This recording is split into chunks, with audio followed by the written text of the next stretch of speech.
Mr. Charlevoix. For inviting us this morning. I'm accompanied by my colleague Samantha Taylor, who's an expert in accounting, which is not my area of expertise. I haven't done a whole lot of research on credit cards in my career, so I thought that Ms. Taylor's presence would be appropriate for this testimony. The expansion of the buy now, pay later options in Canada, notably through platforms like Apple Pay and providers such as Klarna, has implications for consumers who may already be facing financial strain. Through current regulations don't address PNPL for essential items like food, I would recommend restricting PNPL credit options specifically for grocery and food purchases, either directly at the point of sale or indirectly through digital payment intermediaries. Such a measure could help prevent Canadians from incurring additional debt on essential items. While I have reviewed key government sources, including the Code of Conduct for the payment card industry in Canada or the Financial Consumer Agency of Canada, there appear to be no existing restrictions on using PNPL for groceries or restaurant purchases, underscoring the need for action in this area. In addition, social media's influence on consumer perceptions cannot be underestimated. Generation Z and millennials increasingly rely on social media for news consumptions, diverging from older generations who prefer traditional media like print and radio that really affects their behavior. Of concern, we've seen campaigns promoting grocery boycotts and even social encouragement for shoplifting.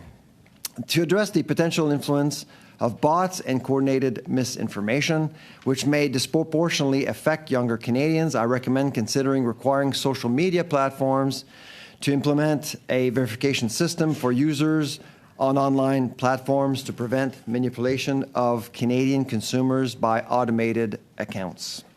Additionally, agencies like the Financial Consumer Agency of Canada can use social media to share credible, engaging content such as short videos, boosting financial literacy where younger Canadians are most active. And I do want to underscore the fact that financial literacy is a big issue in Canada right now.